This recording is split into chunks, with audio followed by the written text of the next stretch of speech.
Hello students, welcome back to my channel. Last time मैंने आपको जो वीडियो शेयर किया था उसमें आपको बताया था कि एनिमल किंगडम के जो फर्स्ट 3 फाइला हैं, पॉलीफेरा, सिलेंट्रेटा एंड टिनोफोरा, उनके क्या स्पेशल फीचर्स हैं। आज हम बात करेंगे 4th फाइलम से, दैट इज प्लेटीहेल्मिन्थीज। तो यहाँ पे जैसे कि आपको नाम से ध्यान रखना है, यहाँ पे प्लेटी का मतलब आप प्लेट से लगा सकते हो। जैसे आपने नॉर्मली देखे कि जो प्लेट है वो बिल्कुल एक फ्लैट होती है। सिमिलरली जो ये प्लेटीहेल्मिन्थीज में आने वाले ऑर्गेनिजम्स हैं, इन्हें हम फ्लैटवर्म्स बोलते हैं because their body is dorso ventrally flattened, मतलब ऊपर से लेके नीचे तक इनकी बॉडी बिल्कुल फ्लैट होती है, लाइक अ पेपर।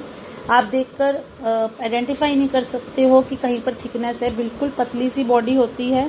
ये मोस्टली एंडोपैरासाइट्स होते हैं जो ह्यूमंस या एनिमल्स की बॉडी के अंदर रहते हैं। तो यहाँ पर मैं आपको थोड़ा सा ब्रीफ में बता दूं that what are parasites. Parasites, जिसको आप हिंदी में छोटी क्लासेस में परजीवी भी पढ़ के आए हो, तो पैरासाइट्स होते हैं जो अपने पोषण के लिए किसी दूसरे ऑर्गेनिज्म पे डिपेंड करते हैं। मतलब वो दूसरे ऑर्गेनिज्म की बॉडी से न्यूट्रिशन भी लेते हैं, शेल्टर भी लेते हैं और बदले में उसको नुकसान पहुंचाते हैं। और ये पैरासाइट्स बेसिकली 2 टाइप के होते हैं, एंडो एंड एक्सो। अगर कोई पैरासाइट किसी ह्यूमन के या किसी एनिमल के शरीर के अंदर रह रहा है तो उसे हम एंडो पैरासाइट बोलते हैं, लेकिन अगर वो उसके शरीर के ऊपर रह रहा है तो उसे हम एक्सो पैरासाइट बोलते हैं।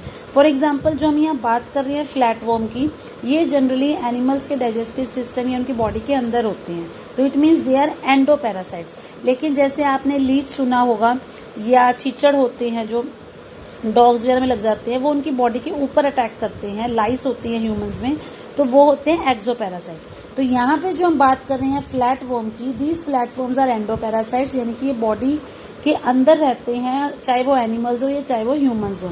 Bilaterally symmetrical, I told you in my last lecture कि बाइलेटरली सिमेट्रिकल का मतलब होता है जब आप अप टू डाउन किसी बॉडी को एग्जैक्टली सेंटर में कट करो तो आपको 2 इक्वल पार्ट्स मिलेंगे, लेफ्ट एंड राइट, जो बिल्कुल सिमिलर होंगे।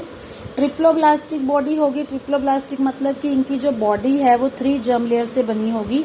अभी तक हमने जो भी फाइला पढ़े थे उसमें हमने डिप्लोब्लास्टिक देखा था, यहाँ पे ट्रिप्लोब्लास्टिक है।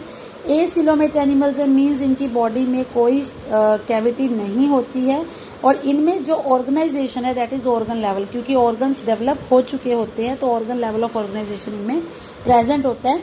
इसके अलावा जो एक फीचर इनमें स्पेशल है that is the presence of hooks and sucker. जैसे आपको पता होगा हुक होता है जिस पे आप किसी चीज को टांग सकते हो, या जैसे जो फिशिंग के लिए रॉड होती है उसके आगे हुक होता है जिसके ऊपर फिश जो है टंग जाती है। सिमिलरली इनकी बॉडी के ऊपर भी हुक्स प्रेजेंट होते हैं या सकर्स होते हैं, जैसे कि आप इस पिक्चर में देख सकते हो, जिसकी वजह से ये अपने होस्ट के शरीर के साथ चिपक जाते हैं, उसको जकड़ लेते हैं और उससे सारा न्यूट्रिशन ले लेते हैं। और कुछ इसमें से ऐसे भी होते हैं जो डायरेक्टली ही होस्ट की बॉडी से न्यूट्रिएंट्स को एब्जॉर्ब कर सकते हैं। इसके अलावा इनमें कुछ स्पेशल टाइप के सेल्स प्रेजेंट होते हैं जिन्हें फ्लेम सेल्स बोलते हैं, जो ऑस्मो रेगुलेशन एंड एक्सक्रीशन में हेल्प करता है। अब यहाँ पे ऑस्मो रेगुलेशन और एक्सक्रीशन, इनमें क्या डिफरेंस है। एक्सक्रीशन वर्ड आपने सुना होगा, हमारी बॉडी से जो वेस्ट प्रोडक्ट्स हैं, जो nitrogenous waste products like urea, uric acid, उन्हें रिमूव करने के प्रोसेस को बोलते हैं एक्सक्रीशन। एंड ऑस्मो रेगुलेशन का मतलब होता है हमारी बॉडी की जो ऑस्मोटिक पोटेंशियल है उसको मेंटेन करके रखना। इट मीन्स कि हमारी बॉडी के अंदर जो वाटर और आयंस का बैलेंस है उसको मेंटेन करना। तो इनकी बॉडी में ऑस्मो रेगुलेशन और एक्सक्रीशन का काम फ्लेम सेल्स करते हैं। सेक्सेस आर नॉट सेपरेट, मतलब इनमें आप आइडेंटिफाई नहीं कर सकते कि कौन सा मेल है कौन सा फीमेल है। हर्माफ्रोडाइट होते हैं, अलग अलग से सेपरेट सेक्सेस नहीं होते। इंटरनल फर्टिलाइजेशन होती है, मीन्स कि बेबी की जो डेवलपमेंट है वो मदर के अंदर ही होगी और डेवलपमेंट जो है वो लार्वल स्टेजेस के थ्रू होती है। और इसके बहुत सारे मेंबर्स हैं, जैसे कि प्लेनेरिया, जिसके बारे में आपने 10th क्लास में भी रिप्रोडक्शन में पढ़ा होगा, तो उनमें रीजनरेशन कैपेसिटी बहुत ज़्यादा होती है। इट मीन्स कि अगर आप उनकी बॉडी को बार बार पीसेज में कट करते जाओ तो हर बार वो एक पीस से एक नया ऑर्गेनिज्म क्रिएट कर सकते हैं। इसके एग्जाम्पल हैं Taenia. Taenia is the biological name, general name है इसका tapeworm. And Fasciola liver fluke, जो जनरली लीवर पे अटैक करता है, जैसा कि आप इस पिक्चर में देख भी सकते हो। The first one is the tapeworm, क्योंकि ये दिखने में बिल्कुल टेप लाइक स्ट्रक्चर होता है। And second is the liver fluke, जो जनरली एनिमल्स में या ह्यूमंस के लीवर पे अटैक करता है। तो ये इसके एग्जाम्पल्स हैं। इसके बाद नेक्स्ट हमारा जो फिफ्थ फाइलम आता है दैट इज फाइलम एस्टेलमेंथीज। एस्टेलमेंथीज की जो बॉडी है वो सर्कुलर होती है इन क्रॉस सेक्शन। अब क्रॉस सेक्शन का मतलब यहाँ पे क्या है, जैसे बच्चों आपने पाइप देखा होगा, अगर आप पाइप को ऊपर से देखो तो आप देखोगे कि पाइप का जो अपर और लोअर पार्ट है वो सर्कुलर होता है। तो यहाँ पे क्रॉस सेक्शन का मतलब यही है कि अगर आप इस पाइप को ऐसे कट करके देखोगे, इस तरीके से अगर आप इसको कट करोगे तो आपको एक सर्कुलर स्ट्रक्चर दिखेगा। जैसे मैं आपको एक सिंपल सा एग्जांपल देती हूँ। आप कोई भी वेजिटेबल लाते हो, जैसे कि आप कमल ककड़ी लाते हो या आप गाजर लाते हो, वो लंबी होती है। अगर आप उसको छोटे छोटे पीस करते हो, सर्कुलर पीसेस करते हो, तो that is the cross section. तो यहाँ पे भी यही बात हो रही है कि जो एस्टेलमेंथीज है, अगर आप इसको ऐसे देखो तो ये आपको पाइप लाइक दिखेगा, लेकिन अगर आप इसको ऊपर से देखो तो ये सर्कुलर होते हैं, और इनको जब हम कट करके देखते हैं तो हमें सर्कुलर स्ट्रक्चर्स दिखते हैं, इसलिए इनका नाम राउंड वॉर्म भी है, क्योंकि राउंड होते हैं। And they may be free living, aquatic, terrestrial और पैरासिटिक। इट मीन्स कि ये फ्री लिविंग अकेले भी रह सकते हैं, मतलब इनको किसी और की नीड नहीं है। एक्वेटिक पानी में भी रह सकते हैं, टेरेस्ट्रियल मतलब लैंड पे भी रह सकते हैं, पैरासिटिक मतलब प्लांट या एनिमल की बॉडी के अंदर या बाहर चिपक के भी रह सकते हैं। इनमें भी organ system, level of organisation है। अभी हमने जो इससे पहले किया था वहां तक जो लेवल ऑफ ऑर्गेनाइजेशन था दैट वाज ऑर्गन, क्योंकि ऑर्गन्स बने थे। अब ऑर्गन सिस्टम्स डेवलप होने लग गए हैं। बच्चों, मैंने आपको लास्ट टाइम भी वीडियो में बताया था कि जैसे जैसे आप फाइलम में एक फाइलम से दूसरे फाइलम की तरफ जाओगे, मीन्स आप सिंपल से कॉम्प्लेक्स की तरफ जाओगे, तो आप देखोगे कि जो लेवल ऑफ ऑर्गेनाइजेशन है वो धीरे धीरे कॉम्प्लेक्स होता जाएगा। जब हमने बात की थी पोरीफेरा की, वहां पे जो लेवल ऑफ ऑर्गेनाइजेशन था दैट वाज सेल्यूलर। उसके बाद जब हम आए थे सिलेंट्रेटा पे, तो वहां पे टिश्यू लेवल ऑफ ऑर्गेनाइजेशन हो गया था। उसके बाद जब हम आए तो ऑर्गन लेवल ऑफ ऑर्गेनाइजेशन हो गया, और अब जो ऑर्गेनाइजेशन है दैट इज ऑर्गन सिस्टम। तो यानी कि आगे जो चलेंगे वो सारे organ system level of organisation चलेंगे। Bodies bilaterally symmetrical, as I told you earlier, कि अगर हम ऊपर से लेके नीचे तक कट करें तो आप इसको एक्जैक्टली 2 इक्वल पार्ट्स में डिवाइड कर सकते हो। ट्रिप्लोब्लास्टिक, अब हम जितने भी ऑर्गेनिज्म देखेंगे उन सबकी बॉडी 3 जर्म लेयर से बनी होंगी, मीन्स ट्रिप्लोब्लास्टिक होंगे। एंड स्यूडोसिलोमेट, यानी कि प्रॉपर ट्रू सिलोम, यानी कि बॉडी कैविटी प्रेजेंट नहीं है, पैचेस की फॉर्म में प्रेजेंट होगी। एलिमेंट्री केनाल कंप्लीट है। कंप्लीट मीन्स कि माउथ से लेके एनस तक का स्ट्रक्चर पूरा होता है। फेरिंग्स भी अच्छे से डेवलप्ड होती है। इसके अलावा इनमें एक एक्सक्रीटरी ट्यूब पाई जाती है जो इनकी बॉडी से वेस्ट को रिमूव करती है, और सेक्सेस इसमें सेपरेट है। पहले जो हमने देखा था वो सारे हर्माफ्रोडाइट थे, उनमें सेक्सेस सेपरेट नहीं थे, बट ये डाइओशियस है। डाइओशियस का मतलब होता है सेक्सेस सेपरेट होना, यानी कि मेल अलग होगा, फीमेल अलग होगा। इसका ऑपोजिट एक वर्ड होता है मोनोइशियस। मोनोइशियस का मतलब होता है जब सेक्सेस अलग अलग ना हो, एक के अंदर ही मेल भी है फीमेल भी है, जिसको आप हर्माफ्रोडाइट भी बोल सकते हो, मोनोइशियस भी बोल सकते हो। डाइओशियस का मतलब होता है जहां पर सेक्सेस अलग अलग हैं, यानी कि मेल और फीमेल अलग अलग होंगी। और जनरली मेल और फीमेल की पहचान कैसे की जाती है, अगर हम लेंथ में कंपेयर करें तो फीमेल्स जो हैं वो मेल्स के कंपैरेटिवली में ज़्यादा लंबी होती हैं। जैसे कि आप इस पिक्चर में देख सकते हो, जो मेल है उसकी हाइट कम है, जो फीमेल है वो थोड़ी लंबी है। इंटरनल फर्टिलाइजेशन मीन्स मदर के अंदर ही फर्टिलाइजेशन होगी। डेवलपमेंट डायरेक्ट होगी। डायरेक्ट का मतलब डायरेक्ट मतलब मोस्ट प्रोबेबली डायरेक्ट होती है, कई बार इनडायरेक्ट भी होती है। डायरेक्ट और इनडायरेक्ट में भी मैं आपको डिफरेंस रिवाइज करवा दूं।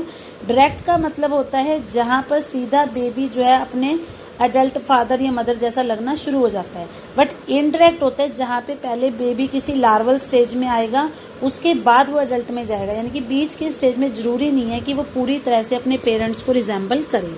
इसका एग्जाम्पल है स्कैरिस, जिसको हम राउंड वॉर्म भी बोलते हैं, वुचेरिया जिसे हम फाइलेरियल वॉर्म भी बोलते हैं, एनसाइक्लोस्टोमा जिसे हम हुक वॉर्म भी बोलते हैं। तो अगेन एनी 2 और 3 एग्जाम्पल्स जो आपको इजी लगे वो आपको इसके करने हैं। इसके बाद बच्चों जो हमारा 6th फाइलम आता है that is the phylum Annelida.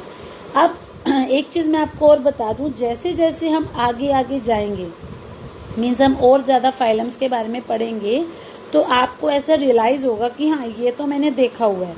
क्योंकि क्या होता है, जो आपके स्टार्टिंग के फाइला थे उसमें आने वाले जो ऑर्गेनिजम्स थे वो हमारे आसपास अवेलेबल नहीं होते, वो जनरली मरीन थे, समुद्र के पानी में रहते थे, तो उनके साथ हम इतने फेमिलियर नहीं होते। लेकिन बाद वाले जो फाइला जैसे एनालिडा है, आर्थ्रोपोडा है, उसमें जो एनिमल्स आते हैं, एक तो उनका साइज थोड़ा बड़ा होता है और जनरली वो ऐसे हैं जो हमें अपने आसपास गार्डन में या आप कह सकते हो बारिश के मौसम में या अपने घरों में नॉर्मली दिख जाते हैं। तो उनके बारे में याद रखना या उनको रिजेंबल करना, उनको देखना आपको ज़्यादा ईजी लगेगा। तो जैसे कि हम नेक्स्ट बात करें फाइलम एनालिडा की, तो इसमें आप ध्यान रख सकते हो जो आपका फाइलम एनालिडा है, इसका मैं आपको पहले एग्जाम्पल बता रही हूँ क्योंकि इसके अगर आप एग्जाम्पल लेके याद रखोगे तो आपको लर्न करना ज़्यादा ईजी हो जाएगा। तो यहाँ पे हमारे पास जो एग्जाम्पल आता है दैट इज फेरेटिमा अर्थवर्म। इसका जो बायोलॉजिकल नेम है दैट इज फेरेटिमा पोस्थ्यूमा। अर्थवर्म आपको सबको पता होगा, आपने नॉर्मली देखा भी होगा, खेतों में भी देखा होगा। एंड हिनोडिनेरिया जो कि लीच होती है जिसको आप जॉक बोलते हो। इसके अलावा नीरीज। अब आपके दिमाग में डेफिनेटली पिक्चर आ गई होगी कि हाँ ये तो मैंने देखे हुए हैं, तो पिक्चर दिमाग में रख के भी आप इनके फीचर्स बता सकते हो। तो ये सारे फाइलम एनालिडा में आते हैं। एक्वेटिक भी हो सकते हैं, पानी में भी रह सकते हैं, लैंड पे भी रह सकते हैं, फ्री लिविंग भी रह सकते हैं और कुछ कुछ ऐसे हैं जो पैरासिटी हैं, जैसे कि जोक आपको पता होगा, वो पैरासाइट की तरह किसी की बॉडी पे जाकर चिपक जाती है। Organ system level of organisation है, जैसे कि मैंने आपको बताया था कि अब हम जितने भी फाइला पढ़ने वाले हैं सब में organ system level of organisation पाया जाएगा।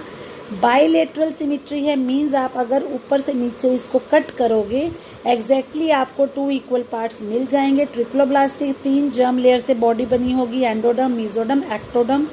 मेटामेरिकली सेगमेंटेड, जब हमने फीचर्स पढ़े थे वहां पे हमने एक वर्ड पढ़ा था सेगमेंटेशन, उसमें मैंने आपको बताया भी था कि हम इसकी बॉडी को ऐसे छोटे छोटे बहुत सारे भागों में बांट सकते हैं, इन भागों को बोलते हैं सेगमेंट्स। तो मेटामेरिकली सेगमेंटेड बॉडी है, ये एक ऐसा फीचर है बच्चों जो आपको सिर्फ एनालिडा में मिलता है और किसी फाइला में नहीं मिलता। तो आप ये कह सकते हो ये इसका एक कैरेक्टरिस्टिक फीचर है। सीरोमेट एनिमल्स है, यानी कि इनके अंदर प्रॉपर बॉडी कैविटी प्रेजेंट होती है। आप इनकी बॉडी सरफेस पे आसानी से सेगमेंट्स या मेटामेर्स की पहचान कर सकते हो, जैसा कि आपको लाइंस दिख रही हैं, मतलब आप इजिली काउंट कर सकते हो कि कितने सेगमेंट्स या कितने मेटामेर्स प्रेजेंट है। फॉर एग्जांपल अगर हम बात करें अर्थवर्म की, तो अर्थवर्म की बॉडी पे लगभग 33 से 35 तक सेगमेंट्स होते हैं। इसीलिए इसका नाम एनालिडा पड़ा है, क्योंकि एनुलस का मतलब होता है रिंग्स, मतलब इसके ऊपर पतले पतले रिंग बने होते हैं। इनके पास लॉन्गिट्यूडनल और सर्कुलर मसल्स होती हैं जो इनको लोकोमोशन यानी कि एक जगह से दूसरी जगह मूव करने में हेल्प करती हैं। इसके अलावा जो नीरीज है उसके अंदर कुछ लेटरल अपेंडेजेस का मतलब होता है हाथ पांव, अगर हम सिंपल लैंग्वेज में बात करें। पैरापोडिया होता है जो इनको स्विमिंग में हेल्प करता है। इसके अलावा इनमें क्लोज सर्कुलेटरी सिस्टम होता है, मतलब कि पतली पतली पाइप्स या कैपिलरीज होती है जिनके थ्रू आप कह सकते हो ब्लड फ्लो करता है। नेफ्रिडिया होते हैं, इनमें स्पेशल टाइप के ऑर्गन्स जो इनको ऑस्मो रेगुलेशन और एक्सक्रीशन में हेल्प करते हैं। इनके अगर हम न्यूरल सिस्टम की बात करें जो इनका मतलब ब्रेन और नर्वस सिस्टम है, तो पेयर्ड गैंग्लिया मतलब कि नर्व्स का एक गुच्छा होता है जो इनके अंदर कमांड लेने की हेल्प करता है। इसके अलावा जो इसमें नीरीज है वो डायोशियस है, मतलब उसमें मेल और फीमेल सेपरेट होंगे, लेकिन जो अर्थवर्म और लीचीज हैं वो मोनोशियस है, यानी कि उनमें मेल और फीमेल अलग अलग नहीं होते, एक के अंदर ही मेल होता है उसी में फीमेल होता है, और रिप्रोडक्शन इसमें सेक्सुअल होती है। अब जैसे बच्चों आप देख सकते हो यहाँ पर बहुत सारे पॉइंट्स हैं, तो अगर आपको एग्जाम में सिंपल से क्वेश्चन आता है right A short note on Annelida, तो ये जरूरी नहीं है कि आपने सारे पॉइंट्स को ही रट्टा लगाना है और लिखना है। मैं आपको यही एडवाइस दूंगी कि आप कोशिश करो कि आप ऐसे पॉइंट्स याद रखो जो कॉमन है। जैसे आपने एक तो ये ध्यान रखना है कि कहाँ तक किस फाइला तक आपका सेल्यूलर लेवल ऑफ ऑर्गेनाइजेशन था, कहाँ जाके वो ऑर्गन लेवल हुआ, कहाँ जाके वो ऑर्गन सिस्टम लेवल हुआ। सेकंड आप ये देखो कि किसमें डबल जर्म लेयर्स यानी कि कौन सा डिप्लोब्लास्टिक है कौन सा ट्रिप्लोब्लास्टिक है, सिमेट्री कैसी है और सेक्सिस कैसी है, मीन्स वो मोनोशियस है, हर्माफ्रोडाइट है या डायोशियस है। तो मतलब जो आपके ऐसे पॉइंट्स हैं जिनसे आप 2 या 3 फाइला में कंपैरिजन कर सकते हो, आप उन पॉइंट्स को अच्छे से याद रखो। और इसके अलावा जो पॉइंट उस फाइला का पर्टिकुलर कैरेक्टरिस्टिक है, मतलब जो सिर्फ उसी फाइला में है और किसी में नहीं है, उसको आप जरूर याद रखो, क्योंकि इस टाइप के क्वेश्चन आपको नीट एग्जाम में भी और जनरली एमसीक्यू में मिल जाते हैं, जिसमें आपसे पर्टिकुलरली यही पूछा जाएगा which phylum of animal kingdom contains segments. तो मतलब एक पर्टिकुलर फीचर जो है वो आपको ध्यान रखना है। जैसे कि मैंने आपको बताया था कि अगर आप पोरीफेरा की बात कर रहे हो तो पोरीफेरा की खास पहचान ये है कि उसकी शरीर पे छेद होते हैं, पोर्स होते हैं। सिलेंट्रेटा की बात करें तो हम कहते हैं कि उसमें सिलोम पाई जाती है। टीनोफोरा की जब हमने बात की थी तो हमने ये पढ़ा था कि वो ल्यूमिनेटिंग करते हैं, मतलब चमकते हैं। उसके बाद जब हमने बात की प्लेटीहेल्मिन्थीज की तो उनकी खास पहचान ये थी कि उनकी बॉडी ऊपर से लेकर नीचे तक बिल्कुल फ्लैट होती है, डोर्सोवेंट्रली फ्लैटेंड होती है। उसके बाद जब हमने बात की एस्टेलमेंथीज की तो वहां पर हमने ये पढ़ा था कि अगर आप उसको कट करके देखो क्रॉस सेक्शन में तो वो आपको गोल गोल दिखेंगे, सर्कुलर दिखेंगे, इसलिए उनको राउंड वर्म बोलते हैं। और एनालिडा में जब हमने बात की तो हमने ये देखा कि इनके शरीर पे सेगमेंट्स होते हैं। तो मतलब ये ऐसे फीचर हैं जो सिर्फ उसी फाइलम में पाए जाते हैं, दूसरे फाइलम में नहीं होते। तो इन कैरेक्टरिस्टिक फाइलम के फीचर्स को आपने जरूर याद रखना है, तो आपको इसमें कोई प्रॉब्लम नहीं आएगी। एंड अगेन आपको हर एक फाइलम के कम से कम 3 एग्जाम्पल्स याद होने चाहिए। प्रैक्टिस करो या याद करने की कोशिश करो कि आपको बायोलॉजिकल नेम याद हो, बट इन केस अगर आप बायोलॉजिकल नेम एकदम से नहीं भी याद करें तो एटलीस्ट जो उसका कॉमन नेम है वो आप जरूर याद रखो। इसके बाद की जो नेक्स्ट फाइल है वो मैं अपने नेक्स्ट वीडियो में कवर करूंगी।